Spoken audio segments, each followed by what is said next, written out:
Indonesia waspada sebab sistem pertahanan Malaysia dikendalikan AS usai beli F-18.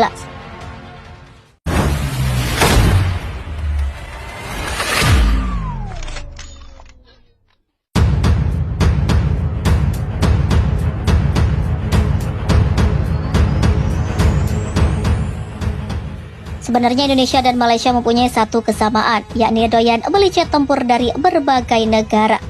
Indonesia beli Su-27, 30, F-16, Rifle hingga HAP, begitupun dengan Malaysia. Seakan mengikuti langkah Indonesia, Malaysia juga mencampur adukan jet tempur lansiran berbagai macam negara, seperti F-18, MiG-29, Su-30 hingga HAP. Pembelian jet tempur dari berbagai negara inilah yang membuat Indonesia dan Malaysia bingung merawat alutsistanya. Ada istilah logistik nightmare, di mana negara kesulitan memenuhi suku cadang hingga merawat pesawat lantaran terlalu banyak jenisnya. Karena pembelian beragam jet tempur inilah Malaysia dicap aneh oleh Forbes ketika B-52 Angkatan Udara AS berkunjung ke Malaysia beberapa hari yang lalu. Salah satu angkatan udara paling aneh di dunia menerbangkan pesawat tempurnya untuk menyambut pembom yang lamban itu. Jet tempur dari setidaknya 3 dari 4 skadron Angkatan Udara Malaysia terbang bersama. Mereka ialah 2 HAK 208, 3 Su-30 dan 2 FA-18D. Melihat HAK 208, Su-30 Rusia dan F-18 Amerika setidaknya aneh. Sebagian besar Angkatan Udara mencoba meminimalkan jumlah jenis pesawat tempur yang berbeda dalam pelayanan untuk menekan biaya pemeliharaan dan pelatihan. Karena dikatai aneh inilah, media Malaysia Defense Security Asia membalasnya. Mereka membandingkan diri dengan Indonesia dan India. India dan Indonesia membuktikan bahwa TUDM bukanlah angkatan udara aneh di dunia, seperti yang diklaim oleh penulis majalah Forbes. Hanya karena menggabungkan pesawat tempur dari Rusia dan Amerika Serikat serta negara-negara barat. Keberuntungan memiliki jet tempur dari dua blok kekuatan yang berbeda telah memungkinkan mereka untuk menguasai dua jenis teknologi yang berbeda, yaitu teknologi Rusia dan teknologi AS dan Barat. Salah satu biaya yang harus ditanggung negara yang memilih rute berliku dengan menggabungkan pesawat tempur dari berbagai negara adalah logistik dan perawatan pesawat yang memusingkan.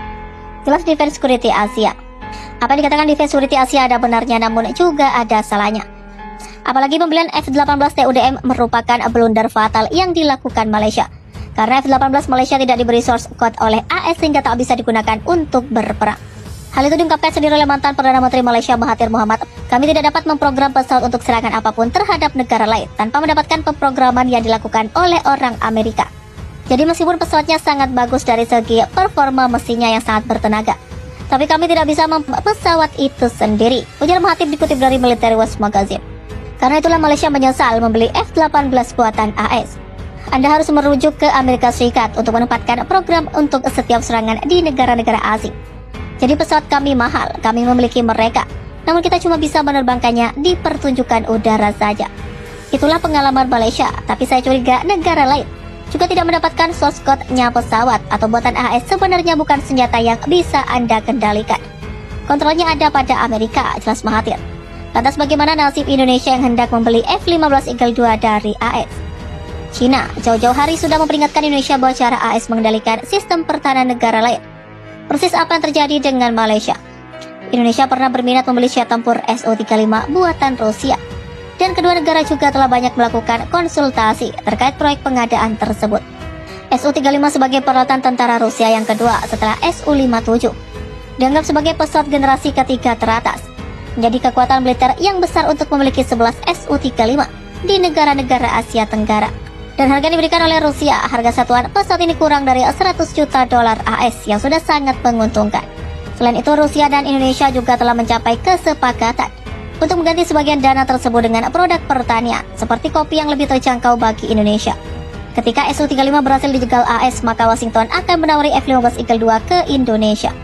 Kepepet tak ada pilihan, Indonesia nampaknya setuju saja membeli F-15 Eagle 2. Kini Amerika Serikat telah menghentikan transaksi jet tempur antara Indonesia dan Rusia. AS mengklaim bahwa Indonesia meskipun belum mengakuinya telah meninggalkan pembelian jet tempur Rusia. Mungkin karena takut langkah itu akan mengarah pada sanksi AS. Salah satu cara Amerika Serikat mengendalikan sekutu atau mitranya adalah dengan menjual senjata kepada mereka dan membantu mereka membangun sistem pertahanan dengan peralatan buatan Amerika. Apa yang dikatakan Cina ini terbukti benar di Malaysia dan berpotensi menimpa Indonesia. Bila Jakarta tak mendapat source code F-15 Eagle 2. Jet tempur yang dibeli Indonesia nantinya lebih untuk kepentingan AS ketimbang pertahanan Indo sendiri. Karena AS lah pemegang kontrol source code pesawat-pesawat tersebut untuk beroperasi. Belum lagi ancaman sanksi embargo ketika kebijakan Indo berseberangan dengan kepentingan AS. Departemen Luar Negeri Amerika Serikat menyetujui rencana penjualan jet tempur F-15 ke Indonesia. Ada 36 jet tempur buatan Boeing AS serta alutsista lainnya senilai 14 miliar US dollar yang disetujui pada Kamis malam. Pada hari Kamis menyetujui potensi penjualan 14 miliar US dollar ke Indonesia dari 36 jet tempur F-15 dan berbagai macam peralatan militer lainnya. Penjualan yang diusulkan itu disebut dapat meningkatkan keamanan mitra regional dan dapat meningkatkan kekuatan stabilitas politik dan kemajuan ekonomi di kawasan Asia Pasifik tanpa mengubah keseimbangan dasar militer di wilayah tersebut. Tidak akan mengubah dasar militer di kawasan itu, ujarnya. Sebelumnya, Menteri Pertahanan Prabowo Subianto mengungkapkan progres rencana pembelian sejumlah alutsista. Dia mengatakan jet tempur Dassault Rafale buatan Prancis mulai menemui titik terang, sedang menunggu pengaktifan kontrak. Rafale sudah agak maju, saya kira tinggal mengaktifkan kontrak saja, kata Prabowo kepada wartawan usai memimpin rapat pimpinan Kementerian Pertahanan pada Kamis.